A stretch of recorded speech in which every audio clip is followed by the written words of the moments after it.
Alright guys, TacticalRab back again today. Hope you're all doing well and enjoying your day so far. Welcome to an absolutely insane day one of Major 1. 16 matches went down today, absolutely absurd stuff, loads of upsets, 4 teams have qualified, 4 teams already eliminated from the tournament, and so much drama and trash talk to go along with it. Very much enjoyed your thoughts in the comment section below. Hit the like button if you enjoy, subscribe if you're new as always, I would greatly appreciate it. Let's dive straight into things, no time to waste. The COD Mobile World Championship was going on earlier in the day as well. Look at this beautiful map set as well. I mean, look, they've got firing range, standoff, takeoff. That was a remake, actually. That was the Black Ops 2 remake of Stadium from Black Ops 1. That was a DLC map. Raid, Summit, Slums, Hacienda. Just unbelievable that a map set that they're working with. And I mean, look at this, right? Two Real was actually playing in the CDL side later in the day. But look at these guys with their pillows on, getting hyped. It's kind of hilarious, to be honest. But you've got to respect it. Now, the start of the day here for the CDL was an absolute shambles. First of all, the matches weren't even up on the website. It was like an hour before the matches even begun where they put them, like, the schedule up on the website. They even got the schedule wrong initially and had to change it again, so that was a bit of a disaster. And then they finally do release the schedule for the day, and I mean, look, there are 4 matches going on simultaneously practically all day. It was always going to be a recipe for disaster from the stream side,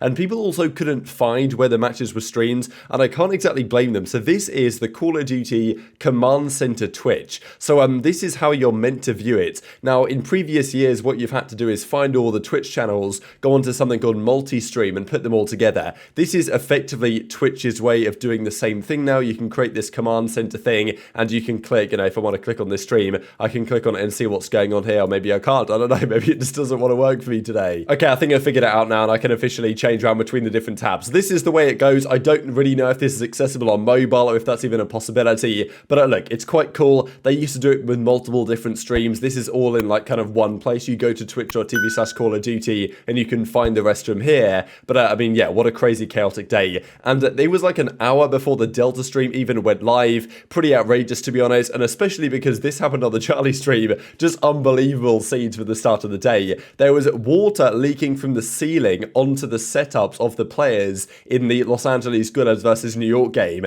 and we saw this appear, which is just unbelievable. And I mean, look guys, I've probably got more tabs open today than you've ever seen before in your life, so get ready. But this was one such example here. Here's Kismet with a cardboard box, not really waterproof, but I guess it gets the job done, over his PC because it was dripping off the ceiling. They therefore had to delay the game for a bit, but in the end they get up and running, and honestly New York just straight up dominated that series. But yeah, kind of funny that the Los Angeles Guerrillas main team was getting their setups leaked on by the ceiling. I mean, yeah, man, it was a bit of a shambolic start to the day, it's got to be said, but still, within a couple of hours they got things ready to go, and the first series on Alpha on the main stage, which actually did get started up kind of on time, not quite on time, and not too far off, was the OpTic series up against the Florida Mutineers. One of the funny things as well when this series started was that the communication for the OpTic guys was ever present. Look, we could hear the commentators and we could also hear the comms, so it was like pretty impressive really from the CDL. Just, you know, Scump's last starts, always got the communication there, and I'm sure OpTic might not be too happy about that anyway, especially if it was Search and Destroy or something.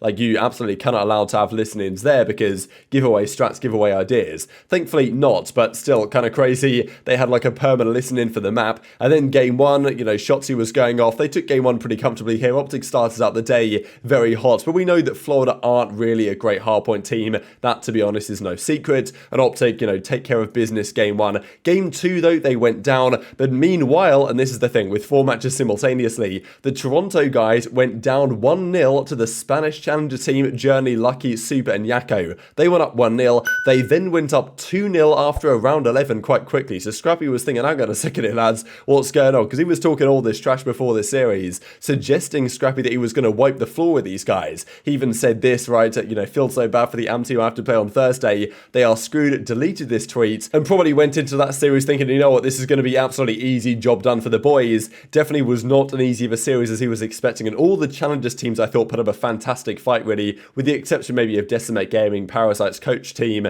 but you know, nonetheless, still impressive stuff from all aboard. Now, not so impressive in Los Angeles Guerrillas. They got wiped, honestly. Like, these guys, man, like, when they played New York again, they just got bodied. And New York are playing very well, don't get me wrong. But yeah, LAG looks so lost at times. Look at this series. I mean, this is the Minnesota versus the Decimate guys. Yeah, 2-0 kind of picking up where we left off, I suppose. But not too of a dissimilar series here. This is New York versus LAG, an actual meant to be a pro team. And I honestly wouldn't be surprised if the LAG LG Academy are better than the LG starting team. It just feels that way watching the matches, right? I mean, honestly, this is just so ugly to even look at this scoreboard. Got to give credit to Priester. After all, there's been some questions raised about Priester for sure, but he was on fire today, and New York didn't even lose a map on their way to qualifying for the bracket. Basically, there's 16 teams in the groups. 8 of those teams, 2 from each group, get through to the bracket play that begins on Saturday, and we're pretty much all the way there already. We're determining who those 2 teams are going to be coming out of the group. So yeah, not a pretty scoreboard here as LAG go down. Then let's go back to the OpTic series then that was going on. So Florida won the Search and Destroy. I mean, look, OpTic, man, it's so predictable what happens with this team sometimes. And I've got to say, watching this series and certainly watching even map 1 of the Ultra series,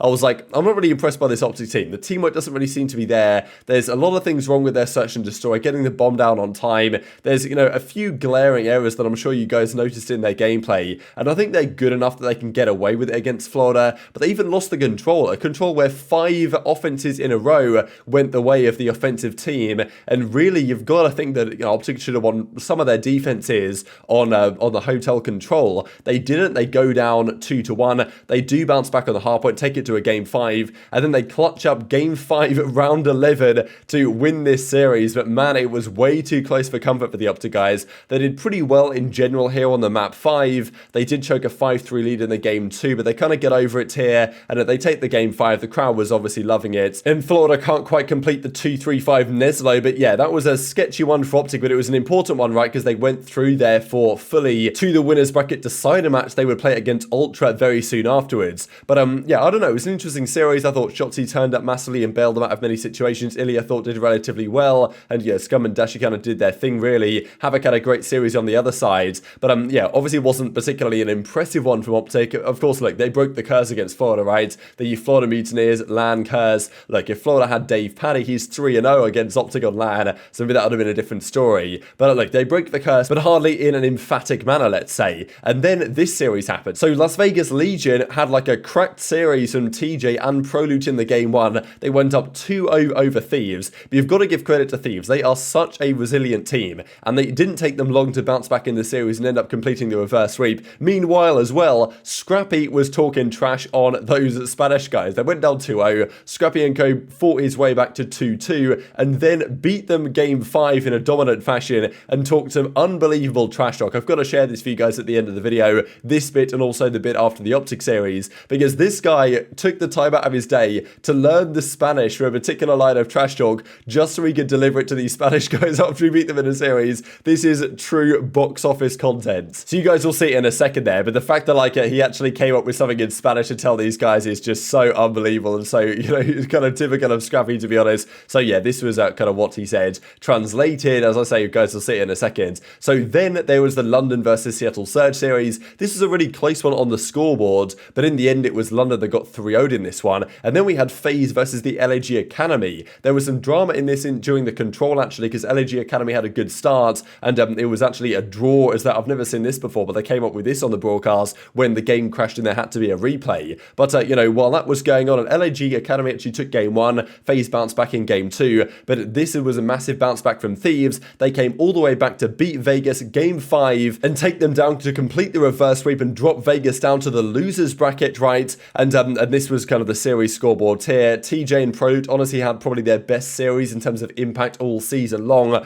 but it still wasn't enough. Drazah, just an absolute different beast. Kenny with the SMG, though, I think still has to prove something because he hasn't looked so good so far. And this I thought was pretty funny from Octane. He says, yeah, we'll play Boston later on main. Turns out Boston got upset by none other than Elevate. From the challenger side, this was that London versus Surge series then, where a seam, despite dropping a 1.14, goes down. I mean, look how close the slaying is here, and somehow they got 3-0'd in this one. Don't know much more about the series than this, to be honest, because there was so much to try and watch and keep up with. And then this was the series. It was a 3-2 in the end. So LAG Academy and the Spanish guys both taking their pro teams to game 5 here. But Cellium, like, what is this, man? Game 5 has a 1.65 KD. Like, he had a 2 KD in map 1 and they lost it. I was just so mind blown, but fair play. They won the series. I was impressed, honestly, by the SMG duo, certainly Hicksy and Joe Deceives. If you swapped them out for Neptune and Huke, like, I think that team gets better right now. Maybe over the season, maybe they don't get better, right? We tend to see early doors that the Academy teams, the Challengers rosters, will be more competitive with the pro teams than they will will be later in the cycle when the pros really start to understand the ins and outs of the game.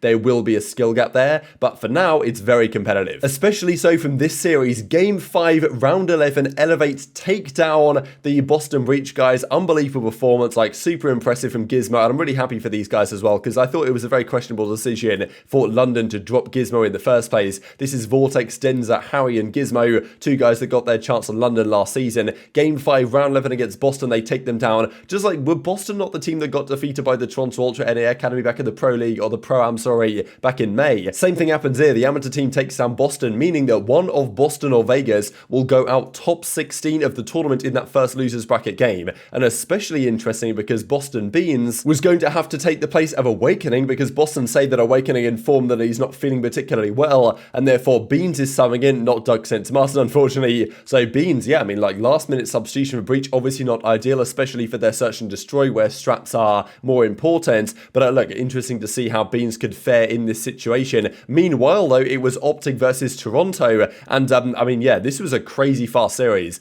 I honestly, after watching map 1, I was like, damn, I'm not really impressed by OpTic today, and they looked pretty woeful in most of the maps they played. I mean, yeah, Shotzzy was making some ridiculous plays like this, but it didn't matter when the control, again, I mean, the search and destroy was pretty bad. The control was like, I mean, they were just running into Scrappy, man. This guy, there was a couple of rounds, probably the first round OpTic should have won, to be honest. Like, OpTic looked so good in control until, like, the end of the round, at which point they just looked so lost. I don't understand it. They lost round 1, they lost round 2, and then round 3, Scrappy was in a spot where they just needed to get the kill, and they probably win the round. Scrappy pops like a 3-piece and keeps them alive, and they win the game anyway. And Scrappy's trash talk after the game wasn't even so, like, it wasn't super heated, because he was like, this was just too easy, right? So, yeah, a lot to think about for OpTic. They will play a rematch tomorrow against Florida to determine which team gets through, so they'll have to beat Florida twice in this group if they want to get through to the brackets. But yeah, Toronto are clearly the best team in this series. And Scrappy had 26 kills in that game 3, all of which were untraded by OpTic, which just goes to show how well he was playing, but also how, you know, poor the fundamentals seem to be from OpTic right now. So definitely not the greatest day for them, but at least they haven't been eliminated from the tournament, and these were the overall stats here, and this was kind of the initial reaction here from Scrappy that, as I say, I'll share here in a second. But yeah, these were the overall numbers. Not pretty from the OpTic side, but Scrappy with a 1.56 KD, and shout out Standy as well. This team, I said before, the tournament might be my favourites to win, and it's tough to kind of go against that prediction as it stands. Just before we finish out the video then with that Boston versus Vegas series, there was this incredibly quick series as well with another potential favourite for the tournament, New York Subletters. They destroyed the Minnesota Rokkr here. Just really impressive series again. Priester especially has been on fire. Really cool to see what he delivered against his former team. And yeah, like just, I mean, look, there's 16 series today. I could talk about this for longer. We've got to move on, but that confirmed New York and Toronto to be the first two teams that qualified for the winners bracket on Saturday. And here we go then to finish out the video. Two big eliminations have just gone down here. So Mutineers first of all took down the Spanish guys. They put up a valiant fight, but Mutineers fight on to live another day. And then Boston versus Vegas. Game 1, Nero was on crack. 34-13. Beans did well. They were looking good, but the issue is, as I just said, when you bring in a substitute for search and destroy, it's rarely going to go well. Like, they were bringing the fire. Beans was telling the guys they were trash, and it was kind of cool to see the trash talk. But the search and destroy from Vegas was different gravy here, and really, like, Boston just never turned up. Vegas had a clear game plan and demolished them in the game 2 search and destroy, split the next 2 maps, and then won the final map of the series as well to knock Boston out of the tournament in top 16. Pretty crazy to think about, to be honest, coming into this tournament. And also another pro team eliminated top 16 is none other than the London Royal Ravens, going down to the LAG Academy. They go game 5 here. LAG Academy destroy them game 5. Like, look, as I've said, LAG Academy are at least on a pro level, and London, despite looking relatively good online, the M4 gets GA'd, Boston are gone, London are gone day 1. Very interesting conversations to be had there, especially because London historically have also kind of been an online organisation, don't really turn up at LAN. So big results there. London eliminated officially, and then that final series just concluded, helped by Proloot and others. The domination in the search and destroy continues. Vegas win this one in game 5 and knock Boston out of the tournament already. Not even going to make Friday. Crazy to think about. Very much enjoyed your thoughts in the comment section below. Hit the like button if you enjoyed. Subscribe if you're new. Take care, and I'll see you next time. You guys are ass! Don't choke! Don't choke! Yo, you're dog! Don't choke! Don't choke! Don't You guys are... See what that bomb plays. ¡Eras mierda! ¡Tu papá! ¡Tu papá! ¡Tu papá! ¡Eres mierda! LAB, LAB.